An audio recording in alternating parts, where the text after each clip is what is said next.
গুৱাহাটীত অনুষ্ঠিত north east international fashion week সামৰণি বৰ্ষাপাৰাস্থিত সাউথ পইণ্ট স্কুলত দুদিনীয়াকৈ অনুষ্ঠিত হৈছিল এই ফেশ্বন শ্ব' ক্ৰিয়েটিভ পিপলছ নামৰ প্ৰতিষ্ঠানৰ উদ্যোগতে অনুষ্ঠিত হৈছিল এই অনুষ্ঠান আৰু ৰেম্পত 6,05,000 শতাধিক সুন্দৰী মহিলা তথা যুৱতীৰ বহু কণ শিশুও ৰেড কাৰ্পেটত কৰিলে কেটৱাক দেশৰ ভিন্ন প্ৰান্তৰ লগতে বাংলাদেশ ভূটান নেপালৰ মডেল আৰু ডিজাইনাৰ অংশগ্ৰহণ কৰিছে এই কাৰ্যসূচীত আৰু বিভিন্ন ৰাজ্যৰ পৰম্পৰাগত সাজপাৰ সমাহাৰ ঘটিল অনুষ্ঠানত উঠি অহা মডেল ডিজাইনাৰক এখন মঞ্চ দিয়াৰ লক্ষ্যৰে এই অনুষ্ঠানৰ আয়োজন কৰা হয় আৰু প্ৰতি বছৰে অনুষ্ঠিত কৰা হ'ব বুলি জনালে ফেশ্বন উইকৰ উদ্যোক্তাই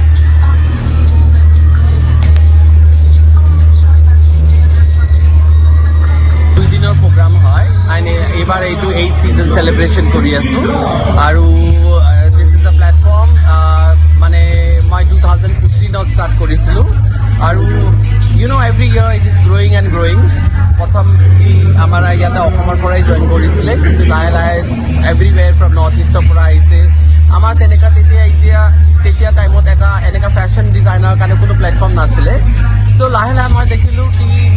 খালি ফেশ্বন ডিজাইনাৰ নহয় there is everyone सभी fashion to follow करे kids हो ladies हो man हो women हो so you know this is a platform जो my theme to this fashion is for all and amar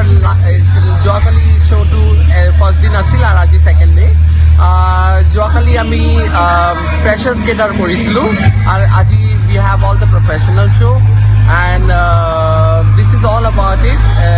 yate khali north eastern nohoy এটা India বাহিৰৰ পৰা neighbouring countries like Sri Lanka Bhutan then Bangladesh Myanmar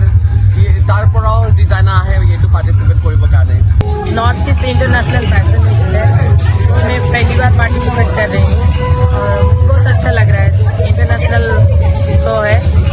तो मेरा first experience है शायद अच्छा भी जाएगा अभी तो स्टार्ट हो रहा है मेरा 15 गारमेंट्स है Indo western totally Orissa craft और हैंडलूम और जो पट्टचित्र का है वो सब उसमें कितने आए हैं आप लोग मेरी एक असिस्टेंट डिज़ाइनर है और मेरे साथ मेरी बेटी है जो मुझे समय